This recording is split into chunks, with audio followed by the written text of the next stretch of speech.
All right, so I'll try to make this as concise as possible. This is me explaining how stubborn Hilmar is and how obsessed he is with not only FPSs, first, first person shooters, he's done forever, and that he's still stubborn about everything else he thinks is trendy, like NFTs. And this is going to be talking about NFTs, and I'll lay down a theme, and you'll see it throughout, of how relentless he will be. And I believe that is mostly because he is surrounded by crypto bros in Iceland, taking advantage of cheap energy. Now, I'll lead you through it from hopefully start to finish. So here he is, even before uh, the the big drama of Pearl Labus backing away from crypto. So here he is. He's just really focused, and I'm sure this is the heyday, the golden era where the line was going up to the moon, and the crypto bros were rubbing shoulders with him at the pubs and stuff in Iceland. And he's talking up a big game about NFTs and blockchain and blah blah blah. How, play to earn is the best thing ever, and investment and blah, all the BS talking points that I'm sure we've all heard from crypto bros, if you paid any attention to this crap. So around this time, it was heading up. It was getting to be a big deal. It crashed right around the time that a big gaming company got hacked. And did you hear about it? More than $500 million was stolen. Yeah, by North Korea. I know, right? So that's the backdrop here. And it hasn't crashed to nothing, but this was the heyday, and I doubt it'll ever recover to back where it was. The line's never going to go up. Anyway, so continuing on, the Alliance tournament where where they were releasing NFTs happened in November. In December, Iceland's power company cut off the new Bitcoin miners. There's no more. We can't. They'd have to go to dirty energy in order to increase their output, and they just said no. And that was a big blow, but not to Hilmar's ego. Hilmar kept on going. Here he is. Basically, this Russia media, I'm not sure if he interviewed it or is just reviewing what is being said, but this is what Hilmar said, and I'll mute the mic. With the Korea Economic Daily earlier this month, Hilmar talked about the pay-to-earn model, which is seeing more of a push from companies in the games industry lately as NFTs have taken over the discourse. CCP's EVE Online is already no stranger to NFTs, as they were awarded to pilots during the recent Alliance Tournament 17 back in November as kill mails on the Tezos The two talking points that I want to focus on that's disgusting is EVE Online is already no strangers to NFTs. The talking point there is, the player base is totally no stranger to NFTs. We're totally on board with this entire idea. We've accepted it. That's basically the implication. As they, it's so. That's his talking point. Oh, totally already no stranger. There is no way Hilmar is not using that direct quote. And his other talking point is, Tezos is green, environmentally friendly.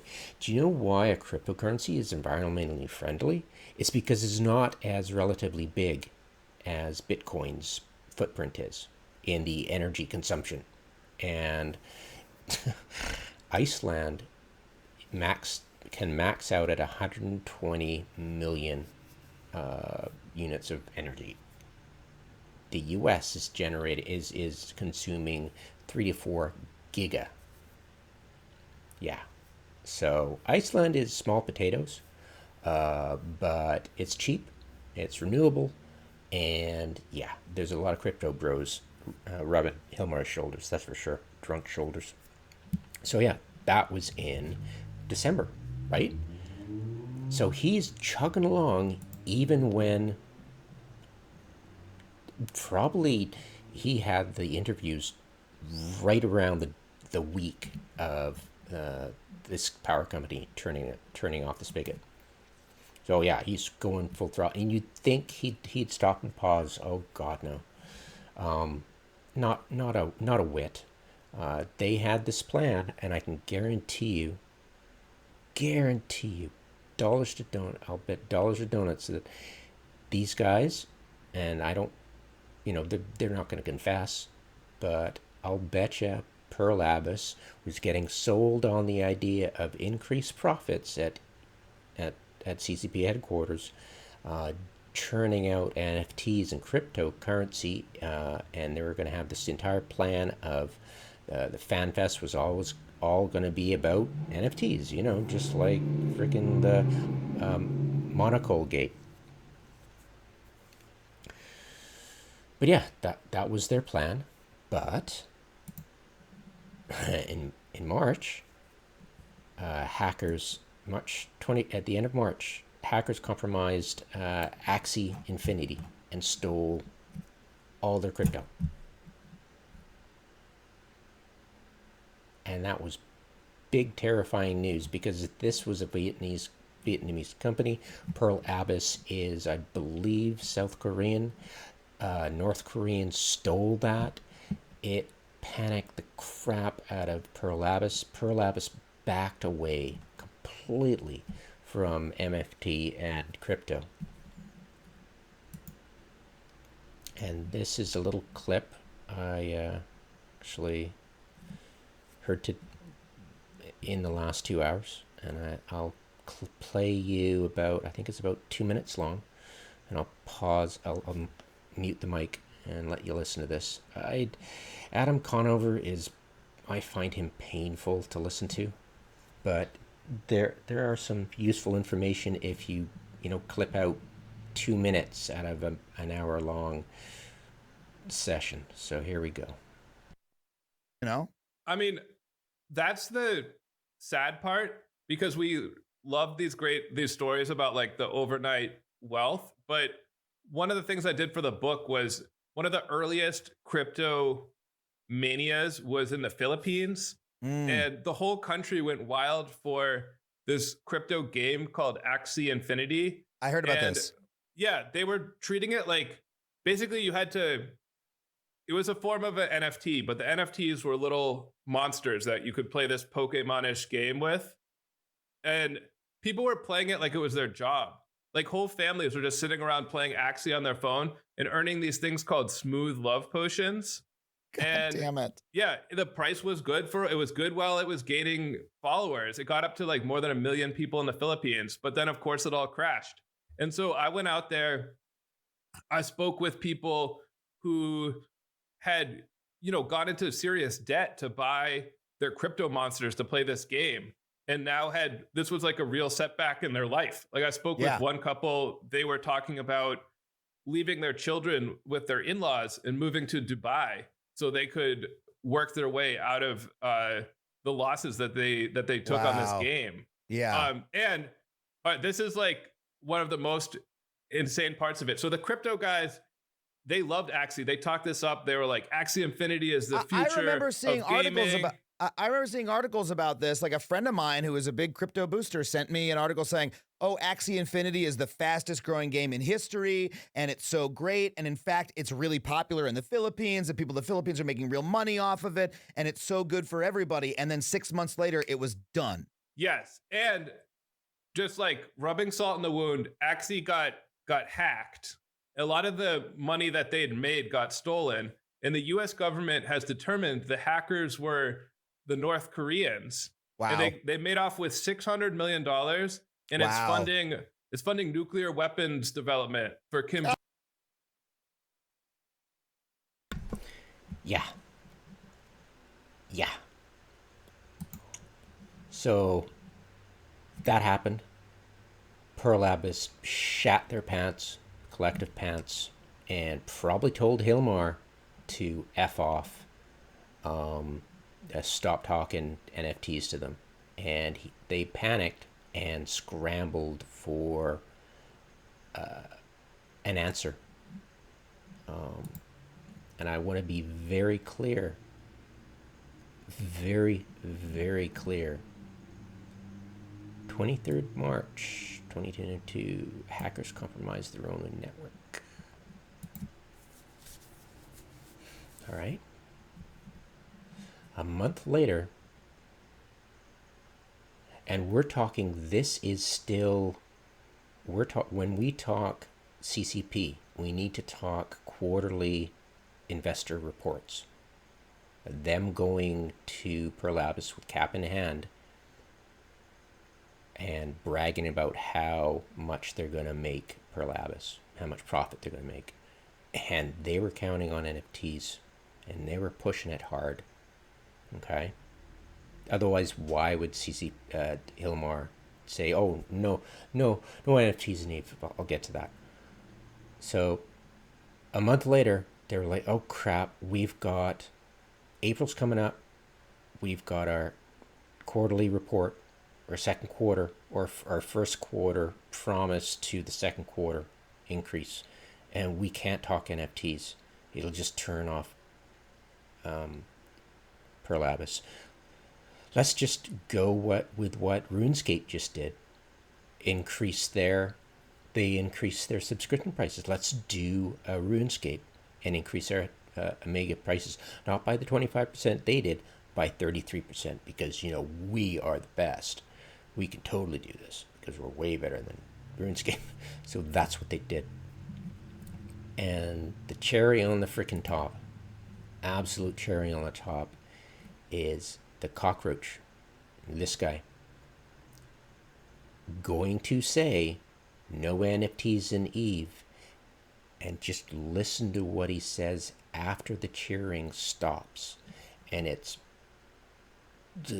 bile-inducing. From 2013 till 2017, that yielded some of the best VR games, which are still going. We are still on our VR vacation because the market is just not quite there yet, but we are eager and waiting for it to really take off. We really believe in that concept. The install base just isn't there. I talked about understanding the human brain, this kind of study into the Eve effect and all these things, help us develop EVE Online better. I talked about computers in the clouds. You have now seen the announcement of Quasar and all the work we've been doing that has really helped us modernizing EVE Online. Using machine learning, AI, etc. We've been investing massively in. We now have a team of 20 people in the data team that do nothing but understanding EVE Online trends through these kind of tools. And we also talked about blockchain in 2017. Exactly. This is from 2017. And of course, we have made the statement, it's not for TQ.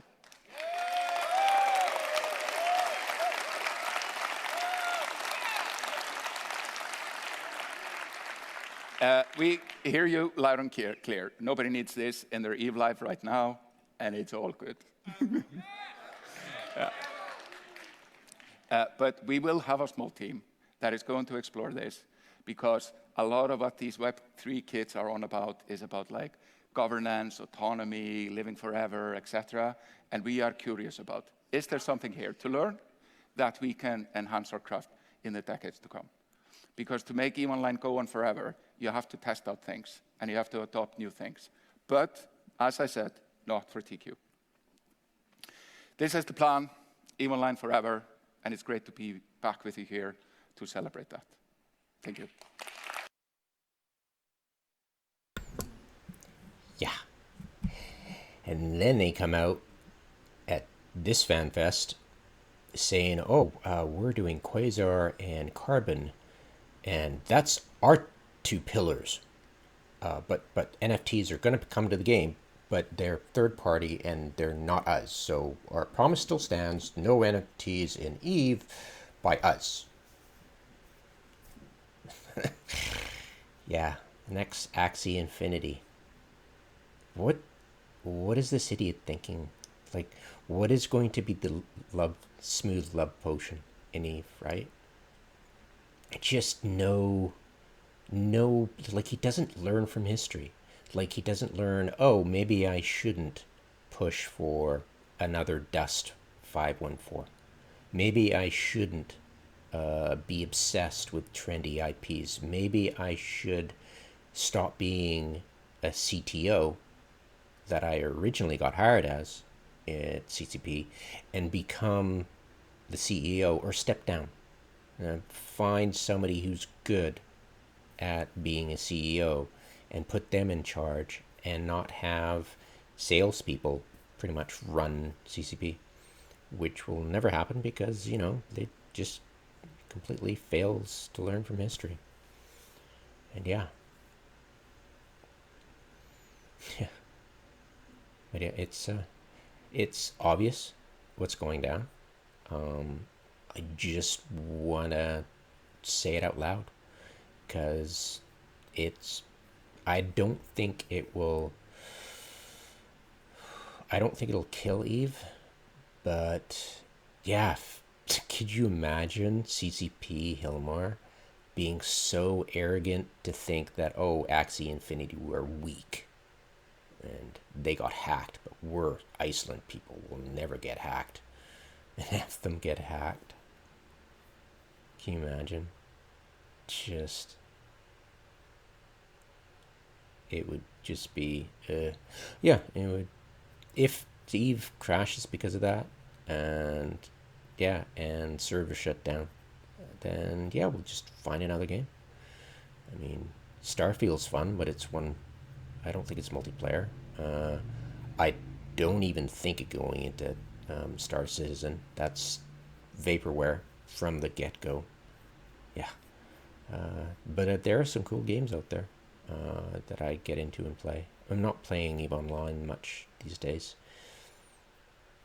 But yeah, just the morbid fascination of watching this zombie creature just shuffle along, it's kind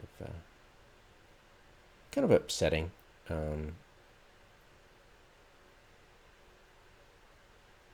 To say, this is what's going to happen, and we know what's going to happen, and no matter how much Hilmar bullshits us, I just want to be here and say, look guys, he's pissing in our ear.